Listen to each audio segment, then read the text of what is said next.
Uh-oh, Candace Parker.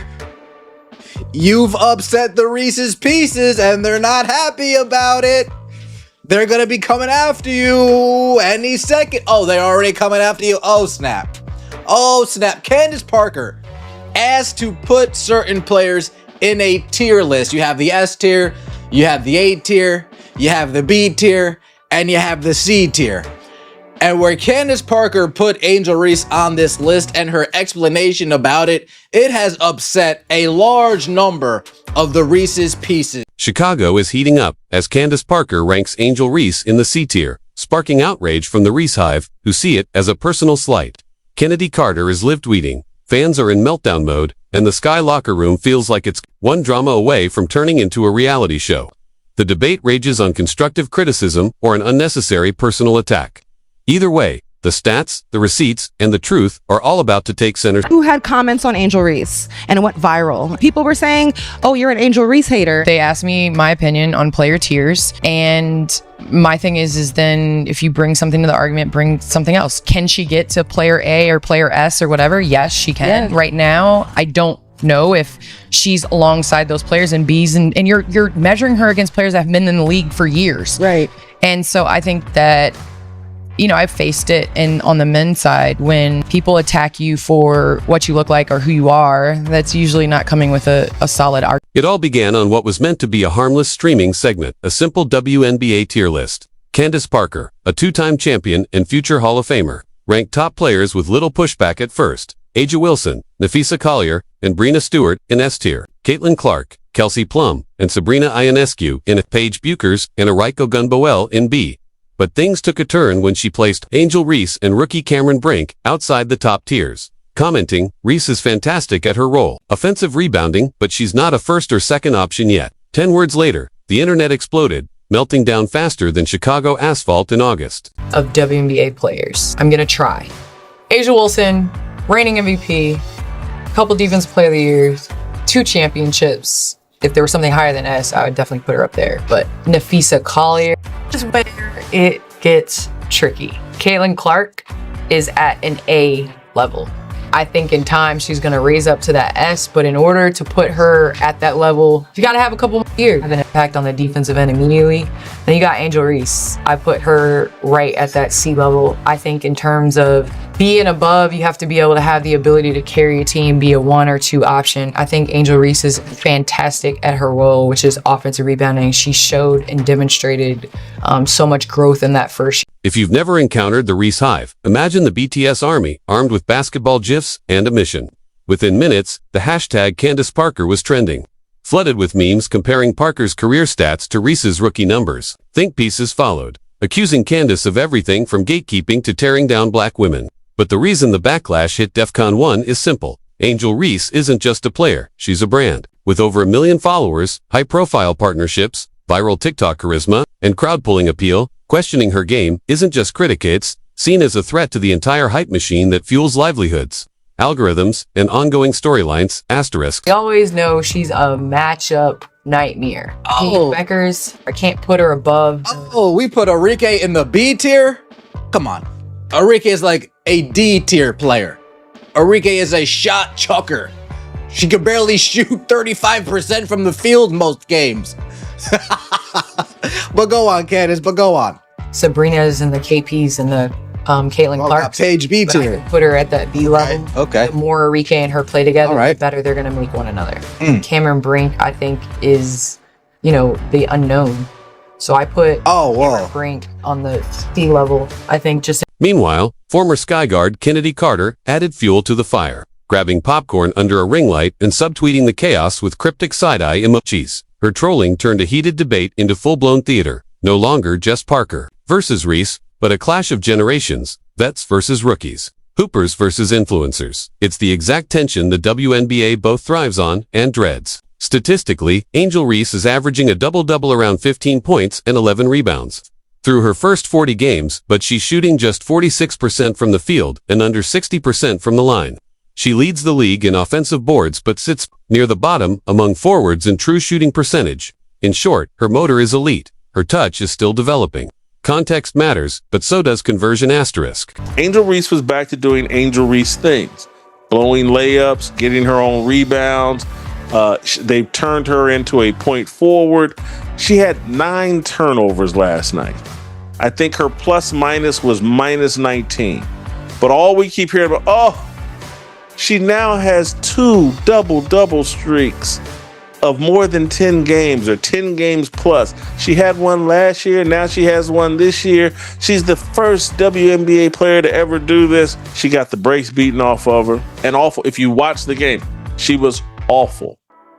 We need to quit celebrating these little distinctions. Here's what most hot takes miss. Candace Parker wasn't dismissing. Angel Reese was defining tiers by one clear standard: can this player reliably carry a team as a first or second option in the playoffs on both ends of the floor? Right now, the answer is no. And coming from Parker, whose resume includes 2 finals MVPs, Defensive Player of the Year honors, Olympic gold, and a legacy that redefined what a 6 feet 4 inches forward can do, that bar holds weight. You don't have to agree, but you should respect that she knows exactly how high the bar is. Parker even left the door open, saying Reese has the motor to climb. That's not a dismissal, it's a blueprint. Asterisk. I think that it's like comparing apples and oranges. Caitlin Clark and Angel Reese. It's like, what are we doing? Yeah, at least they don't play the same They position. like doing the like Magic and the Bird comparison. Well, they played similar positions. Like Bird, he played the guard position. Like they at least kind of match up. This, like, what are we doing? I'm not falling into that. I'm not into the comparison. I think that there are a number of things that Angel can improve on, will improve on in the situation she's in. And I think Caitlin Clark has done that even in her first year in terms of, being able to be that floor general. Her and Aaliyah Boston's connection has really improved. And I think the thing about Caitlin, yes, she can shoot from the logo, but she makes... In her sophomore season, Candace Parker put up 18 points, 10 rebounds, and 3 assists on 49% shooting, finishing top 3 in defensive win shares. Midway through her second year, Angel Reese is averaging 15 points, 11 rebounds, and 2 assists, showing defensive potential but struggling with turnovers, different era. But let's quit pretending like this is some sort of history we're seeing from Angel Reese with these double-doubles. It's not. It's a nice little stat that's pretty irrelevant, doesn't lead to victories, they lost by 20 some odd points last night to the Minnesota Lynx. The Lynx pretty much controlled that entire game. Angel Reese was no factor. We need to quit celebrating. Oh, she got a double-double. Well, yeah, they kept her in the fourth quarter when they were down by 20, and she, got a bucket or 2 and got to double-digit points. Zoom out, and the real collision course becomes clear. Caitlin Clark. Every Angel Reese debate now echoes with Clark discourse, even when her name isn't mentioned. For some, hearing Reese is C-tier automatically translates to Clark is overrated or media bias. But their trajectories are fundamentally different. Clark's flaws, turnovers, and defensive foot speed are offset by her shooting gravity, which bends defenses and justifies her tier placement. Reese, on the other hand, thrives on second chance points but struggles to create in the half court. Same draft class, completely different toolkits. Hey, I love it. Tell me I'm wrong, but bring facts to the table. And so that's the biggest thing. There's no hate on Angel Reese. I love her. She plays for the Chicago Sky. I saw her at my jersey retirement versus LA. So it's nothing like that. But I think it's so interesting in this female space, the need to have to explain some of these things like that you don't see where... we worked with the guys at Turner where they come on and they say stuff that's just so outlandish. I will never attack anybody's character. I will never attack who they are ever. And I just hope that the league needs both the outside sniper who draws national ratings and the rebounding force who dominates hustle stats. But narratives feed on versus more than, and, which is why Reese's fans took Parker's tier placement as a diss rather than an honest scouting take. Meanwhile, Chicago's chaotic season only magnifies every flaw. A shallow bench, constant injuries, and defenses throwing to bodies at Reese while daring sky shooters to make them pay. On some nights, Angel battles through for a gritty 18 and 15. On others, she racks up 7 turnovers and hesitates under the rim. Yeah, Angel Reese is a 1 or a 2 option. She's not carrying her team to victories, though.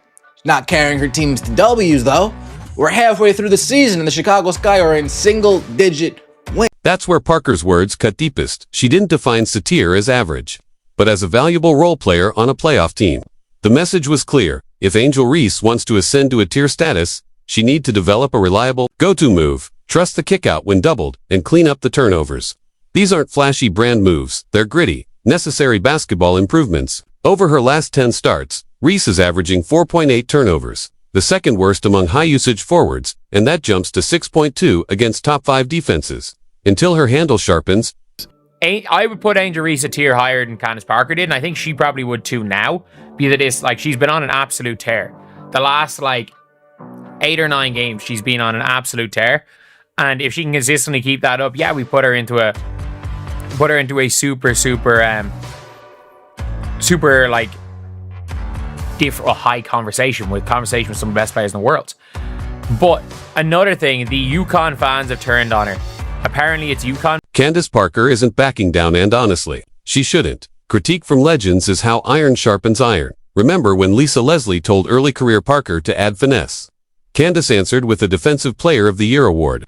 Now, Angel Reese stands at a similar crossroads. Path A, embrace the grind, extend her range, study film, punish doubles with skip passes, return from the summer with a polished hook shot, and force the world to revise its tier list. Path B, tune out the feedback, rely on hashtags, and risk becoming the league's most marketable what if. The truth, both things can be true. Reese is a double-double machine and a rising face of women's sports, but she's also a developing scorer with a turnover issue. Parker is both a historic icon and an unflinching analyst. She can root for Reese and still rank her. Accountability isn't hey tits, the toll you pay chasing greatness. So now it's your turn. Drop your tier list in the comments. No keyboard. Courage ducking. Is Reese climbing to B, or did Parker miss the mark?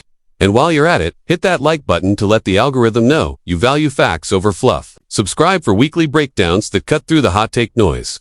And don't forget to ring the bell so you never miss a stat check.